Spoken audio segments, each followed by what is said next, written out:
예, 마이크 원래 마이크 맞나요? 이 소리가 좀 확인 좀 해주세요.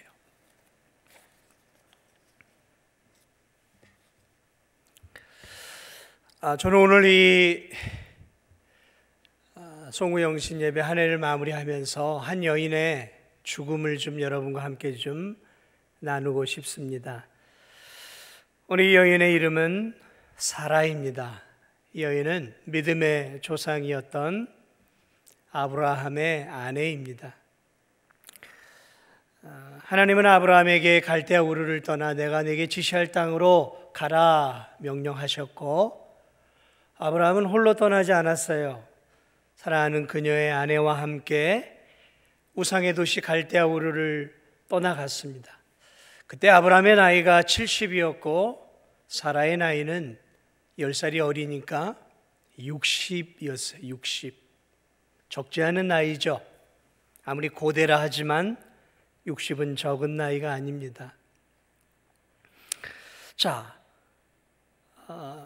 60세 아브라함과 함께 갈대아 우르를 떠나서 긴 여행을 거쳐 하란을 거쳐 가나안 땅으로 들어와서 죽음을 맞이하기까지 그녀가 127세를 살았으니까 67년이라고 하는 긴 세월을 아브라함과 동행하며 갈대아 우르를 떠나 믿음의 삶을 살았어요. 67년. 그리고 가나안 땅에 도착해서 대략 한 65년 정도의 가나안 땅에서의 삶을 살다가 마침내 오늘 127세라고 하는 나이에 가나안 땅에서 굉장히 중요한, 이스라엘의 중요한 땅이었던 헤브론이라고 하는 이 고대 도시에서 이 세상을 떠나게 되어집니다. 사라의 이름은 원래 사레였습니다. 그런데 하나님이 그녀의 이름을 그녀의 나이 89세, 그렇죠. 89세에 그녀의 이름을 개명시켜 주셔요. 아브라함의 나이 99세 때 아브라함은 아브라함으로 바꿔주시고 사레는 사라라고 바꿔주십니다. 그 이름의 뜻은 열국의 아비, 열국의 어미라고 하는 굉장히 큰 이름이에요. 그래서 저는 오늘 이 한 해를 마무리하는 이 송구영신 예배 때 여러분과 함께 지금 이 사라라고 하는 여인을 함께 좀 살펴보려고 그래요. 이 여인은 어떤 여인이었고 또 어떤 삶을 살았을까? 오늘 이 본문 내용을 통해서 우리는 사라에 대해 몇 가지 신앙에 대한 귀한 교훈을 얻게 되어집니다. 먼저 이 본문을 보니까 오늘 이 사라는 죽음이 갈라놓기 전까지 아브라함과 부부관계를 유지하며 살았어요. 자, 사라가 남편 아브라함과 갈대아 우르를 떠날 때 나이가 60세였다고 제가 말씀을 드렸어요. 그러니까 출발 당시 60세 때 이미 결혼을 한 상태였고 67년이라는 세월을 살았으니까 적어도 부부 생활을 67년을 했어요. 그런데 아마 그 전에 결혼했겠죠. 60세에 결혼했겠습니까? 고대에는 좀 결혼을 일찍 하잖아요. 뭐 10대 때 보통 하고 늦어도 20대 때 한단 말이죠. 그러면 아브라함과 사라의 부부 생활은 최소 67년에서 근 100년에 가까운, 어쩌면 100년이 넘을 수도 있는 굉장히 긴 세월 부부 생활을 했다라는 것이죠.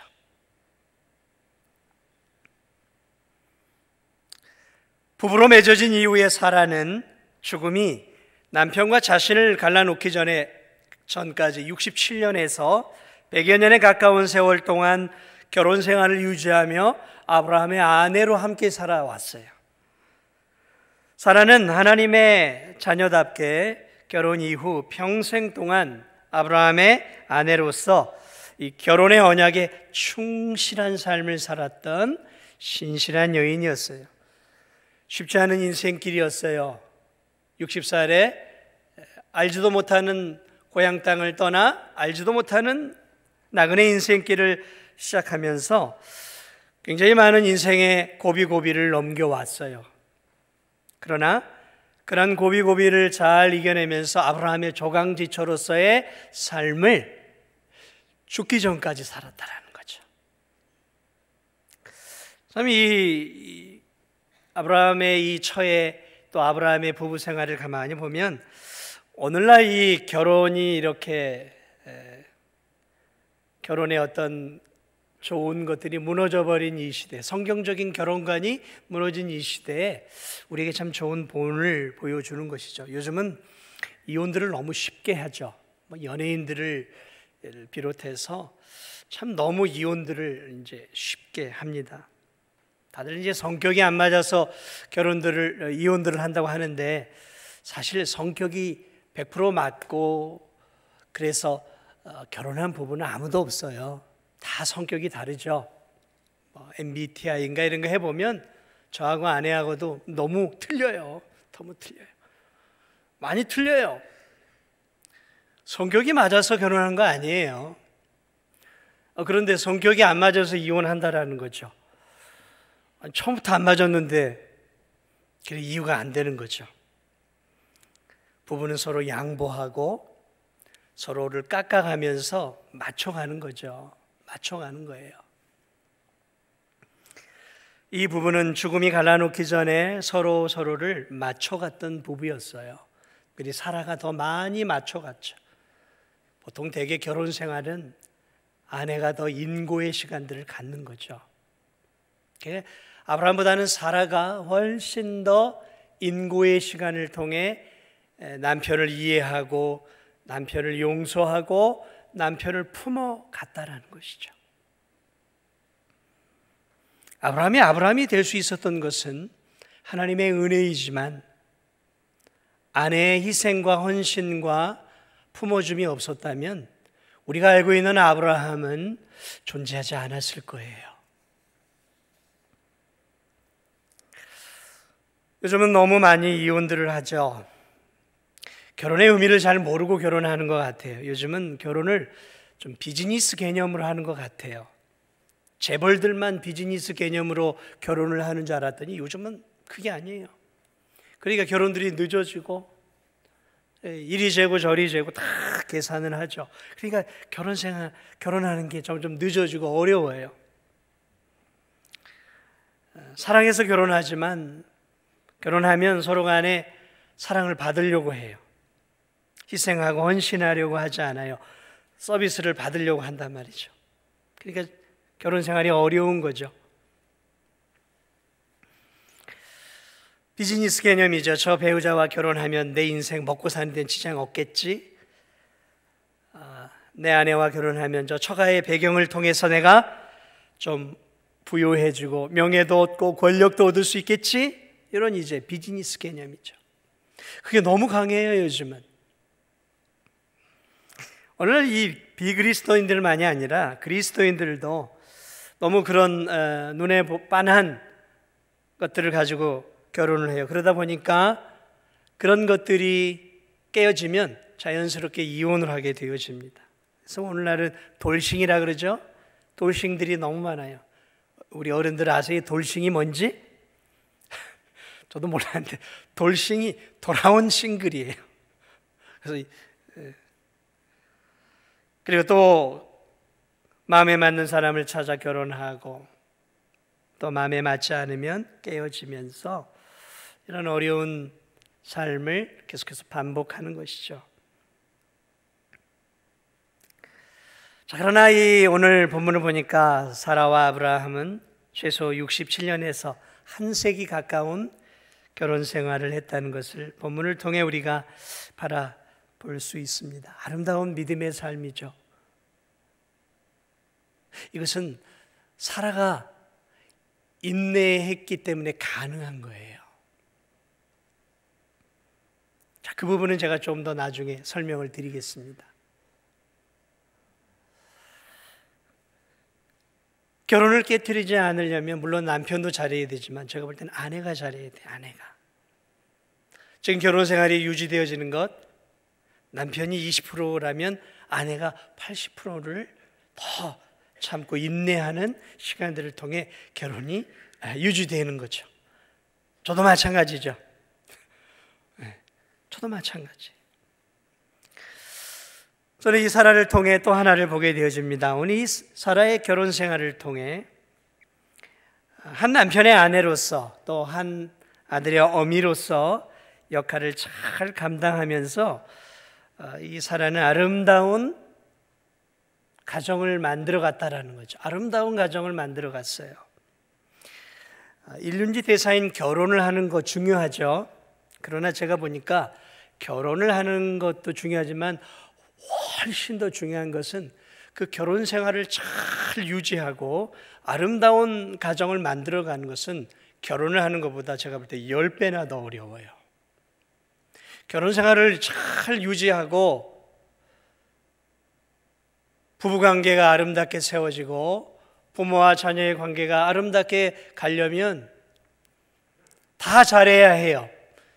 그러나 그런 가정을 만들어가는 데 있어서 최소 제가 볼 때는 60, 70%는 어머니와 아내의 역할이 훨씬 크다는 거죠. 여기 어머니들이 많이 계시는데 맞습니까? 우리 남편들 수긍하세요? 아이씨, 우리 가정은 아닌데. 물론 그런 가정도 있을 수 있어요.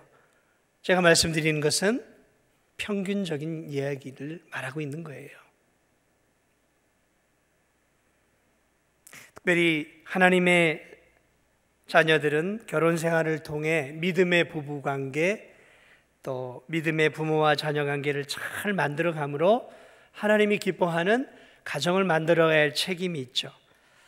여러분, 이 아브라함과 사라는 하나님을 믿는 믿음이 아주 우리보다 탁월하고 고상했으니까 서로 간에 갈등도 없고 서로 간에 불화도 없고 말다툼도 없는 그런 삶을 살았을까요? 그런 부부관계를 가졌을까요? 아니요, 그렇지 않아요.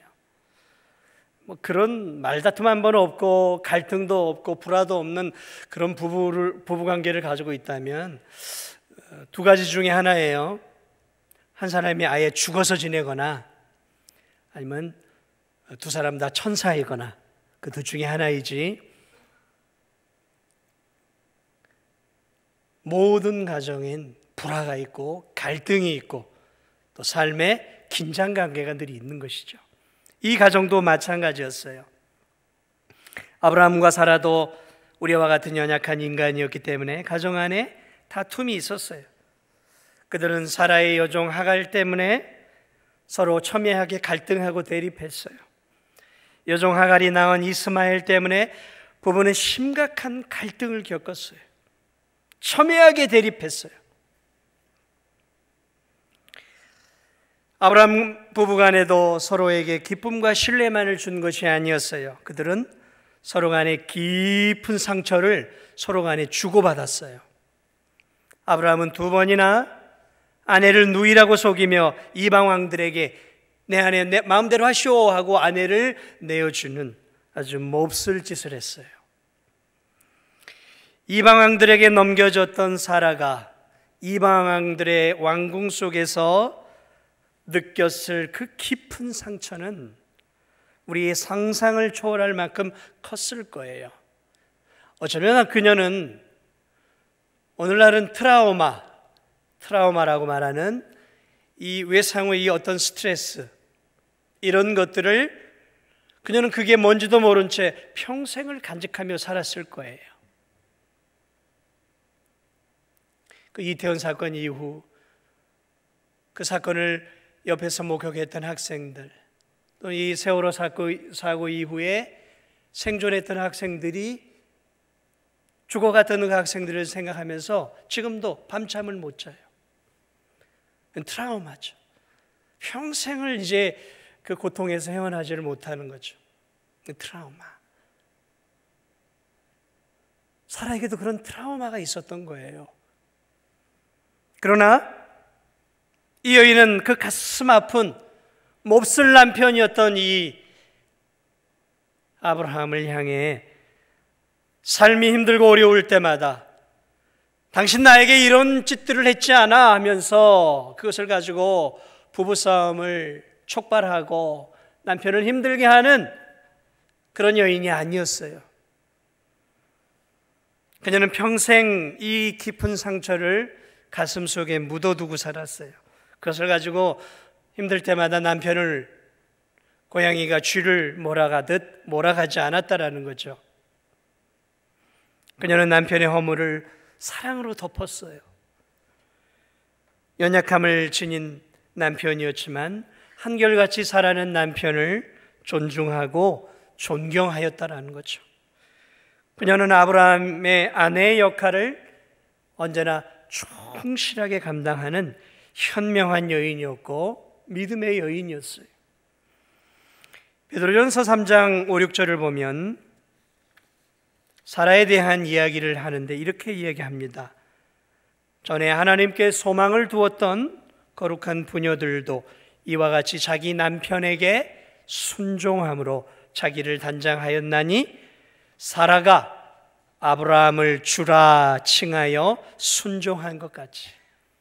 사라는 평생 아브라함이 사라에게 정말 깊은 상처를 주었을 때도 변함없이 아브라함을 향해 존경과 존중의 마음을 잃지 않았다라는 거죠. 아브라함을 높였어요.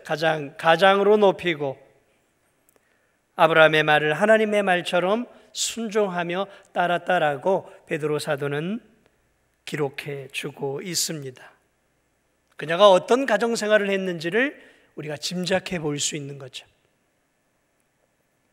그렇습니다. 아브라함이 아브라함 될 수 있었던 것은 하나님의 은혜예요. 그러나 제가 이렇게 가정생활을 하면서 느끼는 부분이 무엇이냐면 이 부족했던 남편의 허물을 품어주고 남편을 높여주고 남편을 격려해 주었던 이 사라의 섬김과 희생과 순종이 있었기에 우리가 아는 아브라함이 될 수 있었다라는 사실이에요.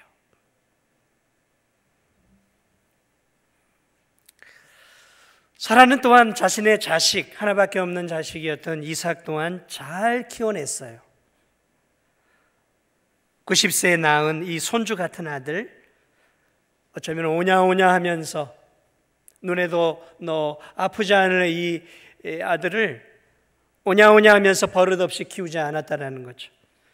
그녀는 이 금쪽 같은 아들을 믿음으로 키웠던 것이 틀림이 없어요. 여러분, 이 동서고금을 통해 자식들은 아버지의 영향도 받지만 특히 품 안에 있는 자식들은 어머니의 영향을 지대하게 받습니다.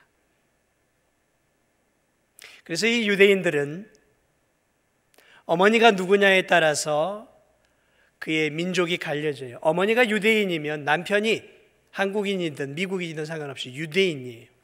그러나 아버지가 유대인이라 할지라도 어머니가 다른 나라 사람이면 아버지가 유대인이라 할지라도 그 아들은 유대인이 될 수 없어요. 어머니의 영향을 지대하게 받는다는 것을 유대인들은 알고 있었다는 거죠. 자, 어쨌든 어떻게 그가 이삭이 믿음 안에 잘 자랄 수 있었는가? 어머니의 지대한 영향이 청소년 시절 대략 한 17살 때쯤일 거예요. 아브라함의 아들 이삭을 제물로 바치려고 하잖아요. 자, 그런데 이 아들이 놀랍게도 아버지가 칼을 들어 자식을 죽이려고 하고 먼저 묶으려고 할 때 17살, 오늘날로 말하면 고2 정도 되죠. 고3 다 자랐어요. 얼마든지 아버지의 팔목을 잡고 아버지 지금 뭐 하는 짓입니까? 100세가 훌쩍 넘어버린 이 아버지를 제어할 수 있는 힘이 있었어요. 그럼에도 불구하고 이삭은 마치 어린 양처럼 아버지가 하는 그대로 손발이 묶인 채 칼에 심장이 찔려 죽을 수 있는 재단에 놓여져요. 어떻게 그렇게 온전하게 순종할 수 있었을까? 물론 아버지의 신앙교육도 컸을 거예요. 또 이삭의 좋은 성품도 한몫했겠죠. 그러나 제가 볼 때는 어머니 품 안에서 자라면서 어머니의 사랑을 받고 어머니가 가지고 있었던, 사라가 가지고 있었던 하나님을 경외하고 부모에게 순종하는 이 귀한 믿음의 유산을 어린 시절부터 어머니를 통해 유치원 때부터 배워왔기에 그는 그 위기의 순간, 아버지가 아버지답지 않은 그 행동을 할 그 순간에도 부모에게 반항하지 않고 순종하면서 그 위기의 순간에 이 땅에 오신 예수 그리스도를 보여주는 귀한 믿음의 반열에 오르는 놀라운 순종을 오늘 사는 우리에게 보여주고 있다는 것이죠. 그렇습니다. 성경엔 정확하게 기록되어 있지만 이 모든 것들이 지대한 사라의 영향 때문이었다는 것을 우리는 부인할 수 없는 것이죠. 사랑하는 여러분, 성도의 가정은 신앙의 전수관이에요. 이 진도에도 전수관들이 있더라고요. 뭘 전수하나 봤더니 굿하는 걸 전수하고 있고 다시래기니 혼을 끄집어내는 걸 전수하고 있더라고요. 이 진도 땅 안에 곳곳에 그런 것들이 있어요. 사랑하는 여러분, 여러분의 가정은 신앙을 전수하는 곳이 되어야 합니다. 여러분의 가정은 신앙의 전수관이, 하나님을, 내가 믿는 예수 그리스도를 내 자녀들에게 전해주는 전수관이 되어야 돼요. 이거 실패하면 안 돼요. 사라는 그것을 실패하지 않았어요. 이 믿음의 가정은 신앙을 이삭에게 잘 전수해 주었고, 이삭은 야곱에게, 야곱은 요셉에게 쭉 신앙을 전수했죠. 오늘날 많은 부모들이 자식을 잘 키워내기를 원합니다. 그래서 사교육을 시키고 학원 하나를 더 보내려고 몸부림을 치며 자식을 명문대학에 보내려고 하고 좋은 직장에 보내려고 해요. 그게 모든 부모의 꿈이죠. 소망이죠. 저는 여러분들이, 특별히 여기 어머니들이 많이 계시고, 저는 여러분들이 자식을 사교육도 잘 시키고, 그래서 우리의 자녀들이 좋은 대학도 가고 좋은 직장도 가고 이 나라 이 민족 속에서 없어서는 안 되는 그런 좀 한 나라의 큰 일꾼들도 좀 나왔으면 좋겠어요. 그러나 여러분, 저는 여러분들이 자식을 사교육을 잘 시키는데 능한 부모에 머무르지 않기를 원합니다. 어떻게 해서든지 남부럽지 않게 사교육을 시켜서 내 자식을 세상에 뒤떨어지지 않는 명문대에 보내고 대학원을 보내고 또 남들이 알아주는 좋은 직업과 직장을 갖게 하는, 거기서 여러분의 자식을 거기까지 그렇게만 키우기를 원하지 않습니다. 자식이 성공하면 부모에게도 기쁨이죠. 그러나 여러분, 그것은 잠시 기쁨을 주는 거예요. 그 자식이 어머니 아버지를 통해서 신앙을 제대로 전수받지 못하고 자라가면 이 세상 속에서, 광야와 같은 세상 속에서 앞으로 잘 먹고 잘 살 수는 있을지 모르지만 영적으로 사막과 같은 인생을 살게 된다는 거예요. 하나님이 멀어진 인생은 뿌리가 뽑힌 나무와 같은 거예요. 그런 인생은 꺾인 꽃과 같은 거예요. 살아있는 것처럼 보이지만 죽은 인생이에요.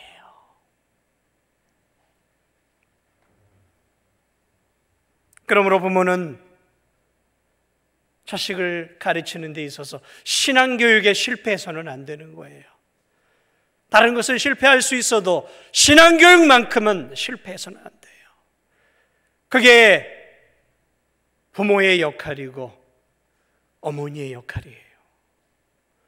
그것을 사라는 감당했어요. 물론 내 자식 내 마음대로 키우기 어렵다는 건 다 알아요. 그러나 사랑하는 여러분, 그렇게만 우리가 핑계를 띄워서는 안 되는 거예요. 물론 이 얘기는 사라가와 같은 어머니들에게만 주어지는 것이 아니라 아버지들에게도 주어지는 동일한 메시지인 것.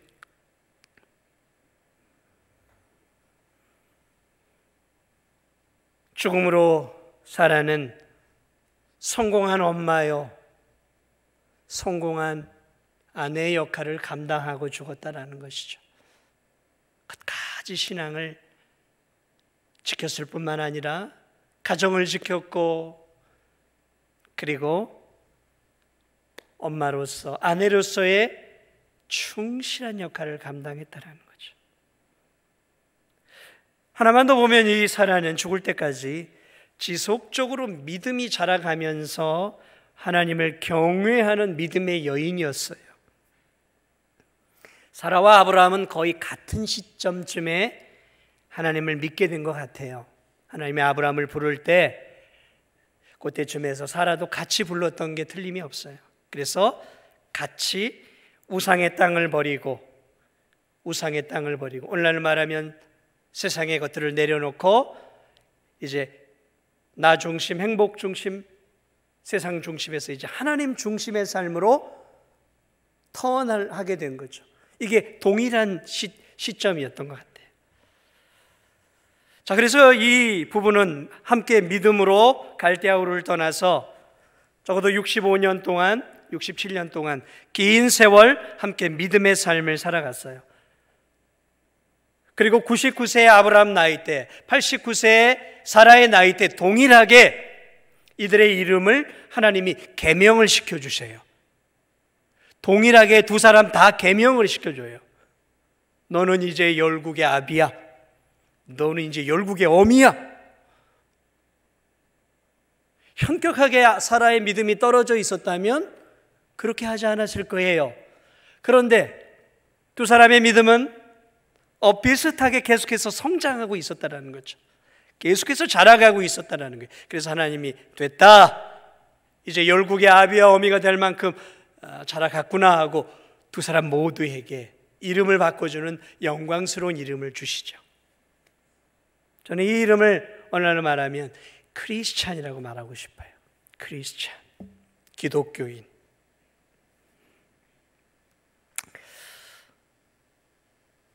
아브라함과 사라는 놀랍게도 서로에게 믿음의 영향력을 주면서 계속 믿음이 자라갔다는 거죠. 계속 믿음이 자라갔어요. 믿음은 자라가는 거예요. 믿음은 생명력이 있어요. 생명력이. 믿음은 말씀에 물을 주고 기도에 물을 주고 순종에 물을 주면 계속해서 자라가는 거예요. 자라가야 되는 거죠.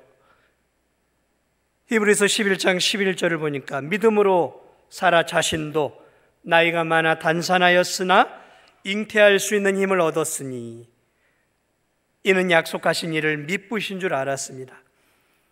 사라가 잉태할 수 있었던 것은 하나님의 약속에 대한 믿음이 있었다라는 거예요. 물론 의심도 하고 불신했던 그 순간도 있었어요. 그런데 오늘 이 히브리서 11장은 그럼에도 결국은 하나님의 약속의 말씀을 믿었다라는 거예요.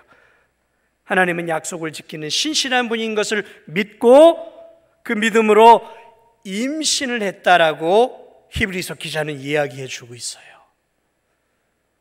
그러면 여러분, 사라의 믿음을 가볍게 여기면 안 됩니다. 대개 가정 안에서 남편이 믿음이 더 좋나요? 아내가 믿음이 좋나요? 우리 가정을 보면 누가 더 믿음이 좋습니까? 남편이 더 좋습니까? 아내가 좋습니까? 비등비등하죠?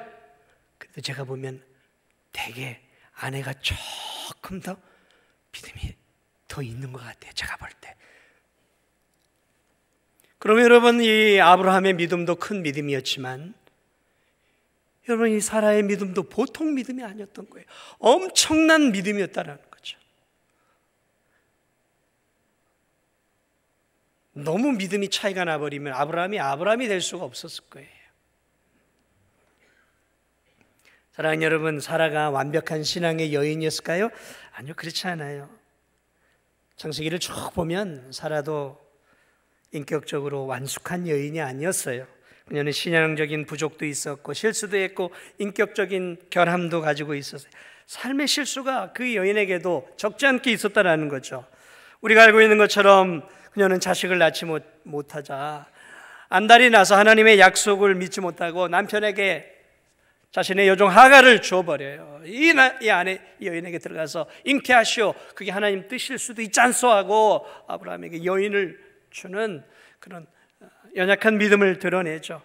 이 여인이 임신을 하게 되어서 하갈이 교만해서 사라를 착 째려보면서 아이고 애기도 못 나는 것 하면서 이렇게 째려보니까 이 하갈을 향해 이 사라가 불릴 듯 막 이 분노가 일어나잖아요. 그래 이 하갈을 학대하잖아요. 잔인하게 학대를 합니다. 연약한 인격을 보여줘요. 나중에 이 천사가 사라에게 나타나서 야, 너 임신할 거야 그랬더니 뭐라고 해요? 피식 웃어요. 참, 내 나이가 몇인데 무슨 임신? 생리가 끝난 지가 벌써 몇십 년인데 참 웃어요. 천사가 너 왜 웃냐 그랬더니 내가 언제 웃었어요? 나 안 웃었어요 하고 거짓말도 해요.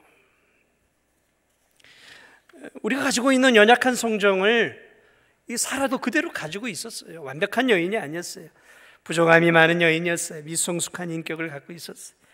때로는 임신한 하갈을 향해 도끼를 품고 안가품을 하기도 하고 미숙함을 드러내요. 그럼에도 불구하고 놀랍게도 이 여인은 믿음이 멈추지 않고 계속해서 믿음이 아브라함과 함께 부부가 함께 믿음이 자라갔다라는 거죠. 자라갔다라는 거죠.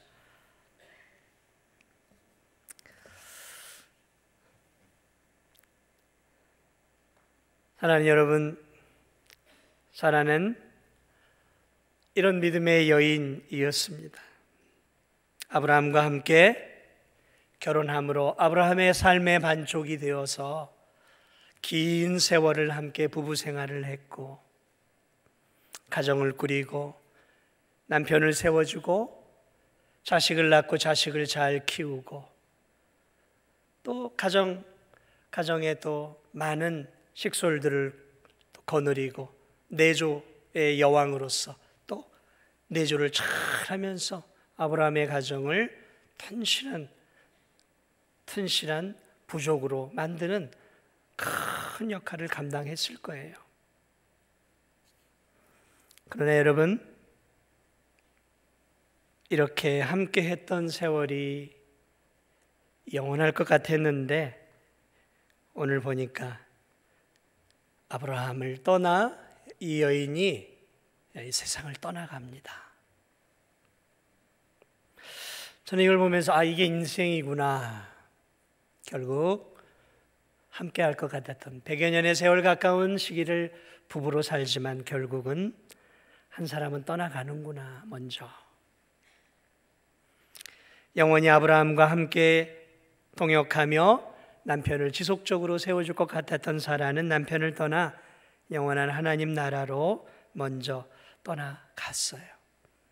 여러분, 이것이 인생입니다. 함께 믿음 생활을 하던 믿음의 배우자, 나와 함께 신앙생활을 하고 나와 함께 먹고 마시며 복닥거리며 이 분주한 인생을 함께 걸어갔던 배우자, 내가 먼저 갈 수 있고 배우자가 먼저 갈 수 있는 거죠. 간다라는 거죠.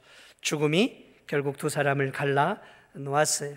결국 우리의 인생은 죽음으로 우리의 육체는 끝이 난다라는 것이죠. 올 한 해도 마찬가지죠. 우리와 함께 신앙생활했던 믿음의 교우들 10년이고 20년이고 같이 계속 신앙생활을 할 줄 알았는데 결국 올해를 넘기지 못하고 하나님 나라로 간 성도들이 있어요.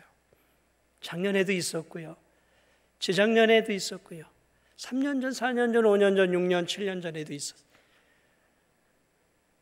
내년에도 있을지 모르겠습니다. 이게 우리의 인생이라는 것이죠. 우리는 오늘 우리 곁을 떠나는 배우자 성도들을 올 한 해 떠나보내면서 우리가 살아가는 이 인생길이 영원하지 않다는 사실을 늘 기억해야 됩니다. 한 해를 마무리하는 우리들, 밝아오는 새해를 우리에게 하나님이 주시지만 우리 인생이 영원히 가지 않는다는 거예요. 어쩌면 내년이 이 땅에 내 인생의 마지막이 될 수도 있고 후년이 마지막이 될 수도 있어요. 그러므로 오늘 우리가 오늘이라고 하는 이 시간이, 그리고 하나님의 은혜 안에서 올 한 해를 이렇게 우리가 보내왔다라는 이 사실이 얼마나 감사하고 소중한지 모르는 것이죠. 아브라함은 사라의 죽음, 시체를 앞에 놓고 펑펑 웁니다. 얼마나 사랑했겠어요, 아브라함이. 얼마나 오랜 세월을 함께 살았습니까? 2절을 보니까 사라를 위하여 슬퍼하고 애통했다라고 말하고 있습니다. 여기서 슬퍼했다라는 말은 가슴을 치고 울었다는 거예요. 원어적 의미는 가슴을 치고 울었다는 거예요.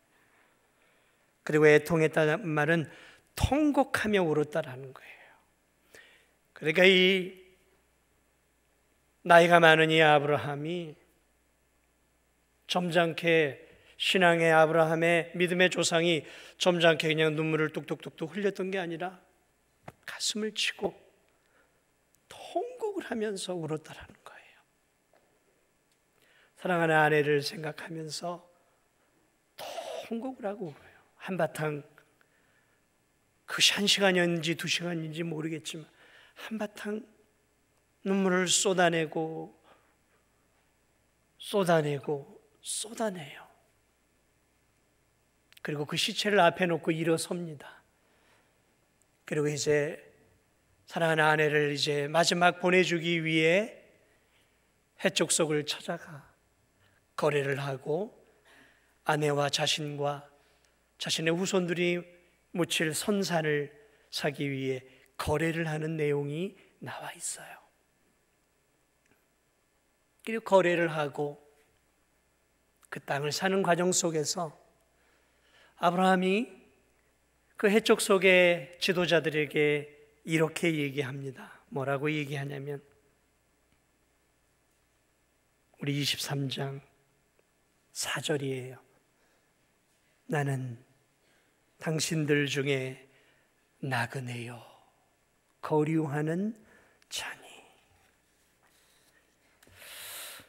여러분, 이 말이 굉장히 중요한 의미가 있어요. 오늘 한 해를 마무리하면서 나는 당신들 중에 거류하는 자요 나그네요.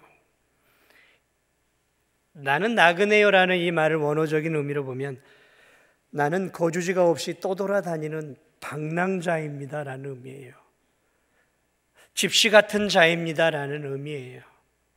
나는 내가 머물 장소가 없어 떠돌아다니는 떠돌이요 방랑자라는 의미예요. 여러분, 이 아브라함이 사라와 함께 가나안 땅에서 산 것이 60년이 넘어요. 대략 한 62년쯤 됐다. 62년! 그러면 이제 가나안 땅에, 하나님 주신 땅에서 그는 이미 거주민이 된 거죠. 모든 가나안 땅에 살고 있는 원주민들이 아브라함을 이방인으로 생각하지 않았어요. 자신들 중에 높은 자로 생각하고 있어요. 귀족으로 생각하고 있고 지도자로 생각하고 있어요. 오늘 이 본문의 내용을 쭉 보면 그렇게 높이고 있단 말이죠. 그런데 아브라함은 나는 방랑자입니다. 여러분, 이게 무슨 뜻인지 아십니까? 60년 이상을 넘게 살았던 이 아브라함이 내가 살아야 할 땅은 여기가 아닙니다라는 고백이에요. 나는 가야 할 목적지가 있는 사람입니다라는 고백이에요. 나는 내 아내와 함께 여기서 영원토록 가나안 땅에 살 사람이 아니라 나는 가야 할 곳이 있는 사람입니다. 나는 이 가나안 땅을 잠시 지나가는 자입니다. 나는 이 땅을 지나 내 아내가 먼저 들어간 영원한 가나안 천국을 향해 가는 순례자입니다. 여러분, 이것이 그 고백이에요. 그러므로 그는 가나안에 살고 있던 사람들하고 다른 세계관을 갖고 있었어요. 어떤 세계관이에요? 이 세상이 전부가 아니라는 세계관이에요. 이 세계 위에 또 다른 하나님이 다스리시는 하나님의 나라가 있고 그 하나님의 나라에 자신이 하나님의 백성으로서 영원히 살아야 되고, 내가 살아가는 영원히 살 것은 이 세상 땅을 밟고 육신을 갖고 살아가는 이 세상이 아니라 하나님이 예비해 놓으신 영원한 가나안 천국이 내가 가야 할 곳입니다. 고백하고 있는 그 말이 나는 방랑자요 나는 나그네입니다라는 이 그리스도인만이 고백할 수 있는 세계관이 들어간 고백이라는 거죠. 사랑하는 여러분, 말씀을 마무리합니다. 여러분의 영원한 거주지는 어디입니까? 밝아오는 새해에도 여러분이 어디를 바라보며 사시렵니까? 눈에 보이는 이 땅의 것들을 바라보면서 나도 저 사람처럼 올라가야 돼, 나도 저 사람처럼 저 정도 부를 누려야 돼, 나도 저 사람처럼 공부해야 되고 더 올라서야 돼, 여러분의 기준이 이 땅에 박혀 있다면 우리는 오늘 사는 이 사라와 아브라함을 통해 다시 한번 우리의 믿음을 점검해. 오늘 우리는 이 땅을 밟고 살아가고 있어요. 그러나 하나님이 부르시면 우리의 심장이 멈추고 우리의 맥박이 멈추고 우리도 차가운 시신이 되어지는 것이죠. 그러면 거기서 끝나는 게 아니라 하나님이 약속해 놓은 가나안으로 상징되는 젖과 꿀이 흐르는 저 영원한 천국의 가나안을 바라보면서 살아갈 수 있는 저와 우리 성도들이 되시길 바랍니다. 오늘 이 아브라함과 사라를 향해 또 믿음의 선진들을 향해 히브리서 기자는 이렇게 이야기합니다. 그들이 이제는 더 나은 본향을 사모하니, 그들이 여기서 그들은 사라와 아브라함을 포함하고 있어요. 그들이 히브리서 11장 그들이 이제는 더 나은 본향을 사모하니 곧 하늘에 있는 것이라. 그렇습니다. 아브라함도 이삭도 야곱도 사라도 그들은 더 나은 본향을 바라보면서 가나안 땅에 살았던 사람들이었다라는 거죠. 아브라함만이 아니라 사라만이 아니라 예수 그리스도를 믿는 아브라함의 후손이요 사라의 후손인 저와 여러분들도 오늘도 이 사라와 아브라함 같이 우리가 가정을 꾸리고 먹고 살기 위해서 애를 쓰고 자녀를 키우고 우리의 건강을 챙기고 일을 해야 하는 이런 동일한 삶을 살아가지만 우리의 시야가 여기에 고정되지 않고 여기에서 한 걸음 더 나아가 사라가 바라보았던 저 영원한 하나님 나라, 아브라함이 바라봤던 저 영원한 하나님 나라를 바라보면서 내년 안에도 하나님이 우리에게 생명을 주신다면 하나님 나라와 영광을 위하여, 주님을 위하여, 내년 안에도 복음을 위하여, 영혼 구원을 위하여 힘을 다해 믿음의 길을 걸어갈 수 있는 우리 성도들이 되시기를 예수님의 이름으로 축복을 드립니다.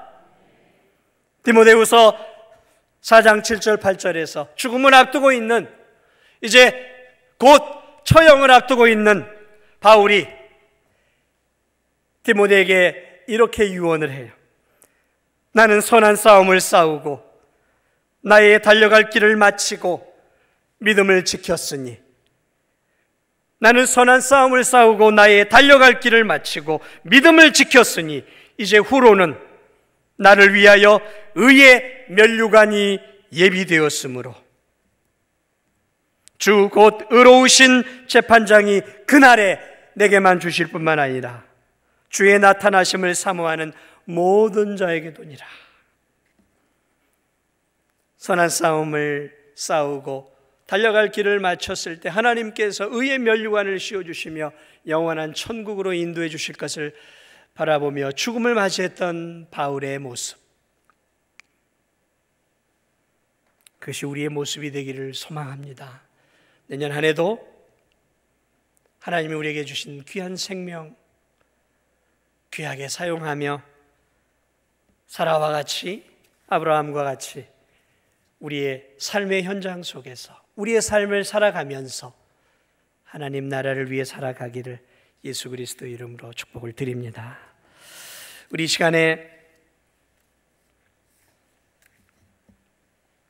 함께 찬양한 장